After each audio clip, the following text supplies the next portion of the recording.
우리는 지난 금요일부터 역사적인 순간을 계속해서 통과하고 있습니다. 지난 12월 그날 밤 이래로 사실 우리는 매 순간을 역사적인 시간, 카이로스의 때를 지나고 있습니다.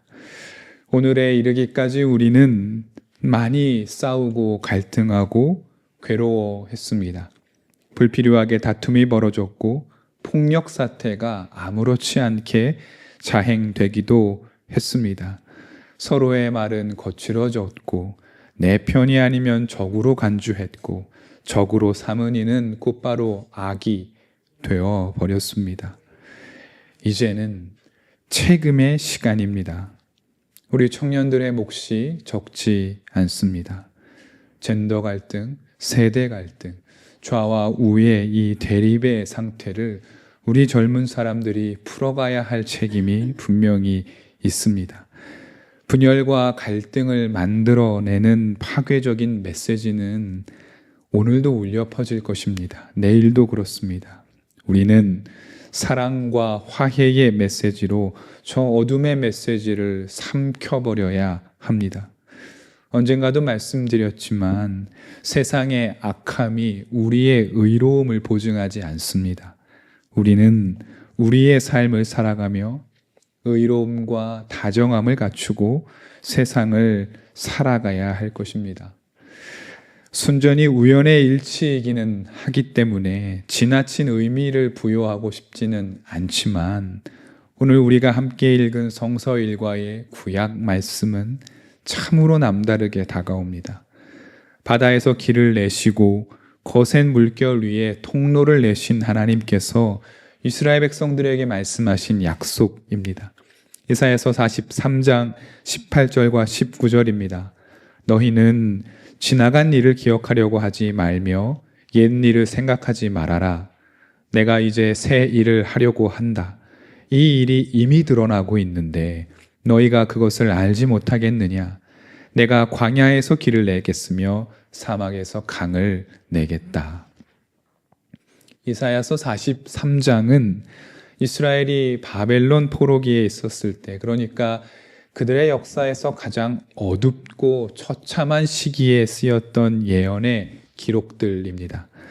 포로가 되어서 적국에 사로잡힌 지가 하루 이틀이 아니라 한 달, 두 달이 아니라 적어도 70년에 가까운 세월이었습니다. 그러니까 한 세대의 기간 동안 그들은 포로 상태였습니다. 여러분, 우리는 7년 전의 일도 아득하죠. 그런데 70년의 시간이라니 그것을 생각할 겨를이 없을 것 같습니다. 하나님은 이 희망이라는 낱말이 이스라엘의 사전에서 흐릿해질 즈음에 예언자들을 통하여서 내가 바다를 가르겠고 사막에서 강을 내겠다라고 말씀하십니다. 지나간 70년의 세월을 보지 말고 앞으로의 일을 기대하라라고 말씀하고 계신 것입니다. 이 벅찬 위로의 희망의 말씀을 들은 이스라엘 백성들은 어떻게 반응했을까요, 여러분? 포로 이스라엘 백성들이 이 희망의 예언을 듣고 한 명도 남김없이 아멘이라고 하고 그것을 믿음으로 받았다라고 생각하면은 오산입니다. 이 예언의 말씀이 선포되고 나서 그 다음날 이스라엘 백성들이 귀환한 것이 아닙니다. 희망의 말씀이 들려진 후에도 광명의 빛은 요원했습니다. 제국의 통치는 바빌로니아에서 페르시아로 그 이름이 바뀌었을 뿐 포로 이스라엘 백성들의 삶의 상태는 변함이 없었기 때문입니다. 당연하게도 이사야의 이 회복과 신원의 말씀을 믿음으로 받아들이지 못한 이들이 매우 많았습니다. 단순히 두려웠기 때문만이 아닙니다. 평화와 이 신원의 약속을 거부하고 깨뜨렸던 이들이 많았는데 그것은 이 예언을 냉소하는 이들이 적지 않았기 때문입니다. 바벨로니아의 침략조차 막아내지 못하신 하나님이 이 포로 상태에 있는 우리를 구원하신다고? 약속을 냉소로 쳐내는 이들은 엉겅퀴처럼 자라나갔습니다. 평화의 약속에 대한 이 냉소의 표현이 잘 드러난 부분이 오늘 말씀 직후에 나오는 45장에 가득합니다. 9절과 10절만 보겠습니다. 질그릇 가운데에서도 작은 한 조각에 지나지 않으면서 자기를 지은 이와 다투는 자에게는 화가 닥칠 것이다. 진흙이 토기장이에게 너는 도대체 무엇을 만들고 있는 거냐 하고 말할 수 있겠으며 네가 만든 것이 너에게 그에게는 손이 있으나 만하다 하고 말할 수 있겠느냐. 아버지에게 말하기를 나를 자식이라고 낳았습니까? 하는 자와 자기 어머니에게 무슨 해산의 고생을 했다는 겁니까? 하고 말하는 자식에게 화가 닥칠 것이다. 하나님 아버지는 토기장이로 자식된 이스라엘 백성들을 질그릇으로 만드시는 분입니다. 그런데 많은 사람들이 피조된 질그릇이 토기장이에게 이렇게 말합니다. 당신이 갖고 있는 게 손이요? 그 손으로 만든 게 고작 이 모양입니까? 라고 말하고 있는 것입니다. 10절도 같은 의미이죠. 나를 자식이라고 낳았다는 말은 무엇입니까? 이는 막장 드라마에서나 나올 법한 대사죠. 엄마, 누가 낳아달라고 했어? 이런 말 하면 바로 이런 배은망덕한 자식의 말, 이럴 거면 뭐하러 낳았느냐는 말, 이 대사 말입니다. 회복과 신원의 말씀을 냉소하는 이들이 이렇게 말했다라는 것입니다. 구원하지도 못할 하나님의 손은 뭐하러 갖고 계시느냐? 고향으로 돌려보낼 능력도 없으면서 왜 우리를 당신의 자식이라고 말하느냐? 하나님을 참담하게 대하는 사람들, 하나님을 냉소하는 이들이 이 포로기 시대에는 가득했습니다. 어쩌면 하나님 적대의 최종심급은 하나님에 대한 냉소인지도 모르겠습니다. 구원하시겠다는 약속, 평화를 주겠다라는 말씀에서조차 냉소로 반응하는 이들, 약속받은 평화를 스스로 깨트리는 자들에 대하여서 우리는 어떻게 맞서야 하는 것일까? 오늘 우리에게 주어진 복음서의 말씀을 통해 길을 찾고자 합니다. 이스라엘의 최대의 명절은 유월절이었습니다. 오늘 본문은 유월절 6일 전에 예수님과 제자들이 예루살렘과 인접한 베다니라고 하는 지역으로 들어가시면서 이야기가 시작이 됩니다. 나사로와 마르다, 마리아 남매가 살고 있는 그 베다니의 집에 방문하기 위함이었습니다. 예수님과 나사로, 마르다, 마리아 이 남매는 특별한 관계를 맺고 있음을 아마 여러분들 다 잘 아실 것이라 생각합니다. 주님은 바로 얼마 전이었죠. 이미 죽어서 동굴에 매장되었던 나사로를 살리신 일이 있기 때문입니다. 요한복음은 죽은 나사로와 슬피 울었던 마르다와 마리아 자매의 이야기를 오늘 본문 직전인 11장에 상세히 기록하고 있습니다. 그렇기에 오늘의 방문은 남다른 의미를 가진 것입니다.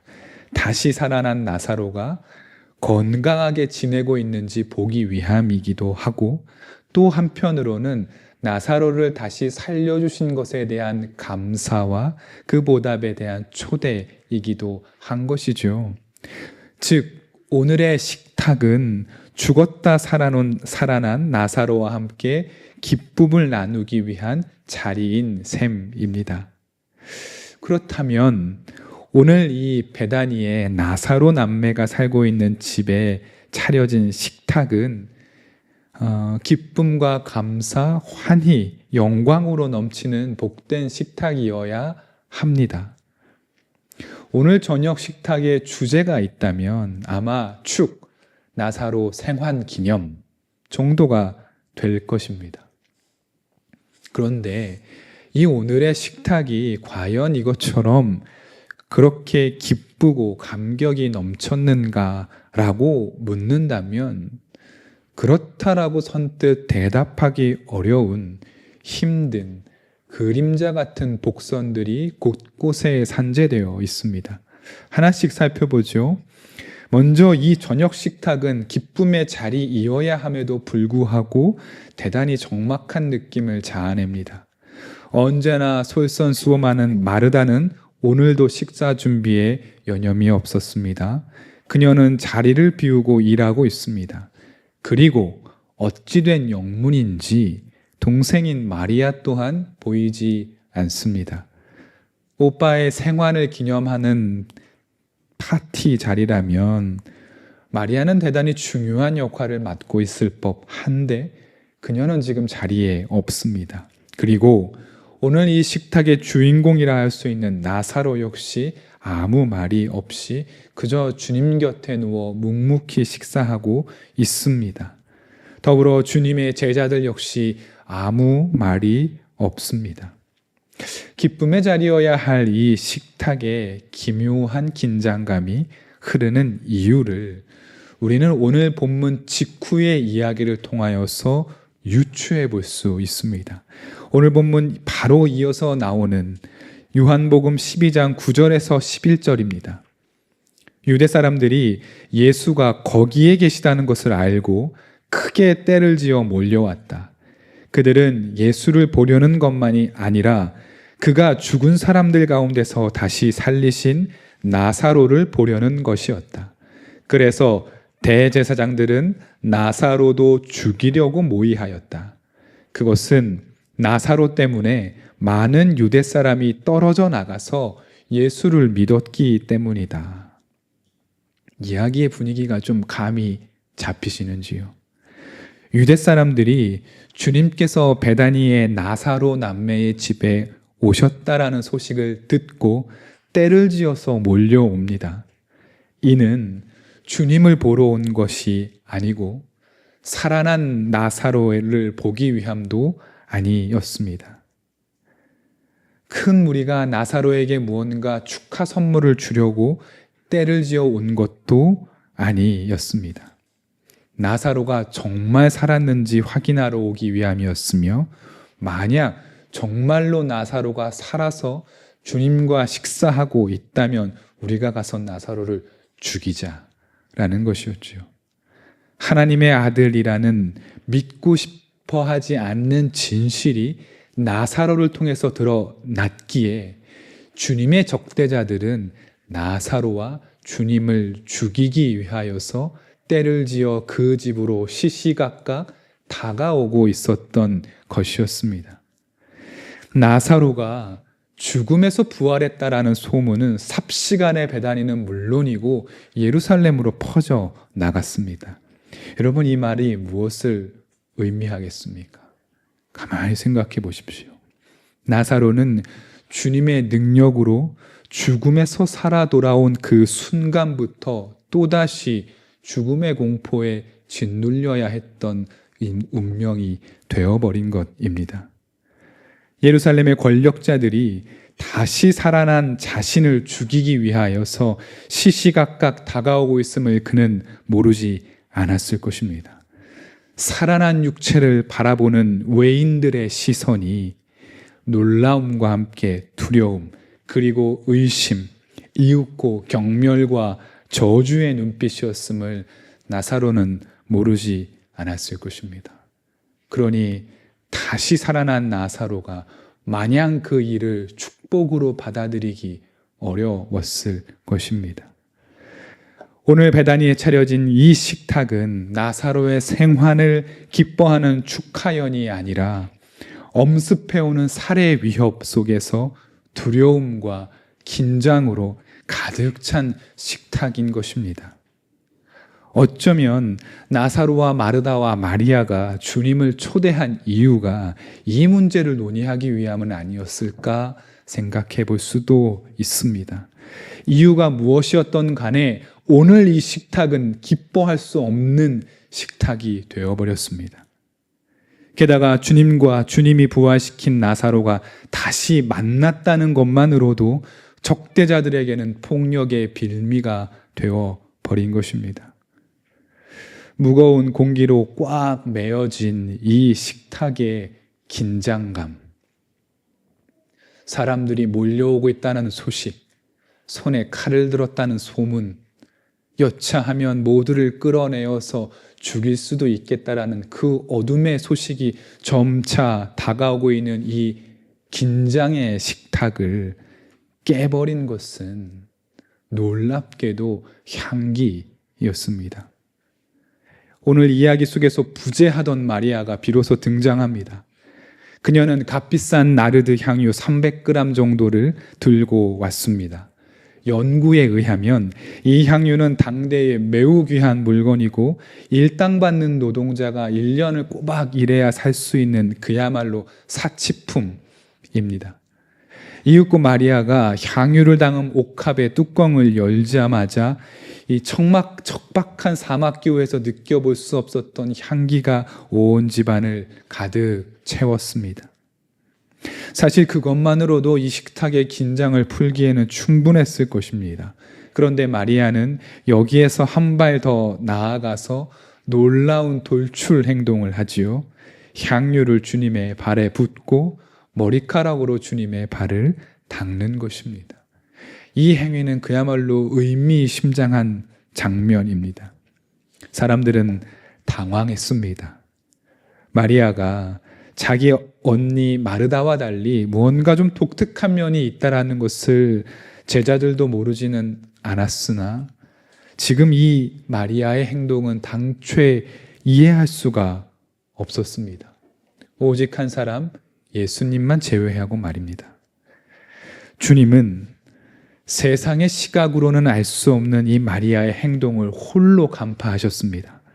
마리아는 주님의 죽음과 부활을 예표하는 예언자적인 행동을 한 것이기 때문입니다. 12장 7절에서 주님은 그대로 두어라. 그는 나의 장산날에 쓰려고 간직한 것을 쓴 것이다 라고 말씀하시면서 마리아의 행동을 받아들이십니다. 마리아는 죽음을 이기시고 부활하신 주님의 능력을 신뢰하는 것만이 이 식탁에 가득한 공포와 긴장의 끈을 끊어버리고 이 식탁에 평화를 가져올 수 있는 유일한 것이 바로 주님의 죽음과 부활을 기억하는 것임을 이 자리에서 오직 마리아만이 기억을 한 것이고 믿은 것입니다. 여러분, 여기 이 식탁 자리에 모인 사람들이 모두 죽음의 지배를 끊으시고 나사로를 살린 장면을 두 눈으로 목도한 사람들입니다. 주님 앞에 죽음의 권세가 힘을 쓸 수 없음을 모두 본 사람들입니다. 그런데 심지어 나사로조차 자신에게 다가오는 죽음의 권세 앞에 어떠한 말을 할 수도 없었습니다. 오직 마리아만이 죽음을 이기는 주님의 능력을 믿은 것입니다.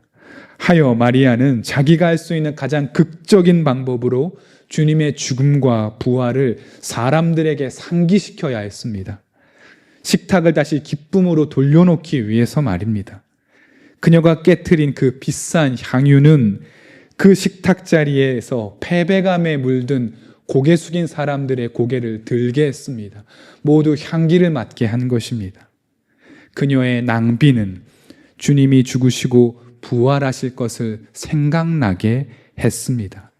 그렇기에 이 순간 마리아는 예언자입니다. 여기 모인 모든 사람들에게 주님을 온전히 바라보도록 만들었기 때문입니다. 하지만 예언자들이 언제나 적대자들의 공세에 시달리듯이 오늘 마리아도 공세에 시달리고 있었습니다. 이 낭비의 참 의미를 깨닫지 못한 사람인 가룟사람 유다의 분노 때문이었습니다. 5절에서 이렇게 말합니다. 이 향유를 300데나리온에 팔아서 가난한 사람들에게 주지 않고 왜 이렇게 낭비하느냐. 가룟사람 유다의 반발에는 일견 이해되는 부분이 있습니다. 그의 말은 틀리지는 않았습니다. 그런데 여러분, 놀랍지 않습니까? 마리아가 들고 온 향유병과 그 향유의 냄새를 맡는 순간 그는 그 향유의 값어치가 얼마인지를 간파해냈습니다. 마치 명품이라는 물건을 보자마자 그 브랜드가 어디 거이고 얼마짜리인지 한 번에 알아보는 사람들과 같이 말입니다. 사치품의 가격과 가치가 머릿속에 가득한 이에게 가난한 이들을 향한 연민이 과연 있을까라는 것에 의문이 들지 않을 수가 없습니다. 그렇기에 요한은 6절에서 이 가룟사람 유다가 실은 공금을 횡령하고 도둑의 심보가 가득했음을 분명히 기록해 두고 있습니다. 따라서 이 가룟사람 유다의 저 반발은 진정으로 가난한 사람들을 생각했기 때문이라기보다는 가난한 이들의 아픔에 대한 냉소에 불과합니다. 주님의 죽음과 부활의 능력을 기대하는 것보다 300데나리온을 가난한 이들에게 나누어 주어야 한다는 짐짓, 의로운 척하는 저 유다의 태도는 그저 주님이 진정으로 하려는 일에 대한 냉소일 뿐인 것입니다. 마치 바벨로니아 포로기의 회복과 신원에 대한 예언을 비웃었던 사람들과 같이 말입니다. 여러분, 냉소는 아무런 변화를 만들어낼 수 없습니다. 미국의 문필가이자 탁월한 그리스도교의 작가였던 레이첼 에반스는 그녀의 탁월한 책인 교회를 찾아서에서 이렇게 얘기합니다. 냉소주의는 고통에 대한 가장 강력한 마취제이다 라고 말했습니다. 고통에 대한 마취제가 냉소일 수는 있습니다. 냉소는 때때로 고통의 문제를 가볍게 넘겨버릴 수 있는 힘이 있기도 합니다. 그러나 여러분, 마취제는 치료제가 아닙니다. 주님의 죽음과 부활의 능력을 깨닫게 하려고 이 값비싼 향유를 바닥에 쏘아 붓는 행위에 대해 냉소할 수 있습니다. 차라리 그것을 팔아서 가난한 이들에게 나누어 주는 일이 더 중요하게 보일 수도 있습니다. 그러나 여러분, 주님이 하신 6절을 보십시오. 주님은 도움이 필요한 가난한 이들은 언제나 우리 곁에 있다고 말씀합니다. 이게 무슨 뜻이겠습니까, 여러분? 한 데나리온씩 300명에게 나누어 줄 수 있습니다. 그것은 귀한 일입니다. 그러나 301명째에는 어떻게 하겠습니까? 그 다음 날에 있을 또 다른 300명은 또 어떻게 해야 한다는 말입니까? 하여 말씀이 우리에게 들려주고자 싶어 하는 것은 우리에게 주님의 죽음과 부활의 능력을 믿고 사랑을 한껏 낭비하는 향기로운 사람이 먼저 되어야 한다라는 말입니다. 우리 각자 한 사람 한 사람이 향기를 품는 사람이 되어서 우리가 만날 수 있는 사람들에게 그 향기를 전해야 한다라고 말합니다. 우리는 세상의 냉소에 대하여서 사랑의 낭비로 답해야 하는 사람들이라는 것입니다. 청파의 청년 여러분, 주님은 주님의 죽음과 부활을 마음에 새기고 사랑을 한껏 나누어 주는 향기로운 사람을 찾고 계십니다. 두려움과 냉소의 식탁에 향기를 뿜어내는 사람 말입니다. 지난 금요일을 기점으로 모든 판결이 끝났음에도 우리 사회는 여전히 폭력과 불신과 분열이 가득합니다. 누군가는 이 결정에 냉소할 수 있습니다. 새로운 정치 지도자가 등장한다고 해서 세상은 그 전과 똑같을 것이다 라고 비웃는 사람들도 있을 것입니다. 저 역시 세상 통치자 한 사람이 바뀌었다고 무정한 우리 사회가 단번에 바뀌리라 믿지 않습니다. 그러나 변할 수 있고 변해야 한다면 그 사람이 바로 저와 여러분들이 아니겠습니까? 냉소주의자들의 이죽거림은 그것처럼 세상은 여전히 그대로일 수 있습니다. 아니, 아마도 높은 확률로 세상은 여전히 그대로일 것입니다. 그러나 적어도 저와 여러분들은 변할 수 있습니다. 우리가 향기로운 사람이 될 수 있는 것입니다. 사랑의 낭비를 할 수 있는 사람들이 될 수 있습니다. 우리 모두 함께 향기를 뿜어내는 사람이 되면 좋겠습니다. 우리가 향기 가득한 사람이 될 때에 두려움과 냉대가 가득한 우리의 식탁이 향기로운 식탁으로 바뀔 것입니다. 세상은 조금씩 변할 것입니다. 그 가운데 우리의 역할이 적지 않습니다. 저와 여러분들이 향기를 뿜어낸다면 우리가 속한 세상의 한켠이 향기로워질 것이고 그것으로 하나님 나라는 조금씩 확장해 나가게 될 것임을 저는 믿습니다. 우리 함께 향기로운 사람이 되기를 다짐하면 좋겠습니다. 우리 함께 주신 말씀 기억하며 거듭의 기도를 드리겠습니다.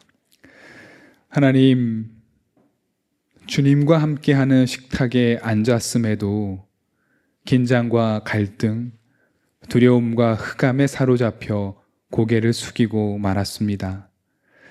그때 우리의 감각을 일깨우는 향기, 세상의 관점으로 보자면 무용하고 무익한 사랑의 낭비가 우리의 긴장을 풀어내고 주님의 죽음과 부활의 의미를 깨닫게 합니다.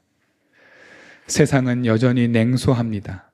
그러나 우리는 향기를 내겠습니다. 죽음 가득한 공간에 생명의 향기를 넘치게 뿜어내겠습니다. 주님이 우리 안에 계실 때 우리는 향기를 내지 않을 수 없으니 주님 우리와 함께 해 주십시오. 우리가 주님 안에 현존하게 싸우니 주님도 우리 안에 현존해 주십시오. 예수님의 이름으로 기도드립니다. 아멘.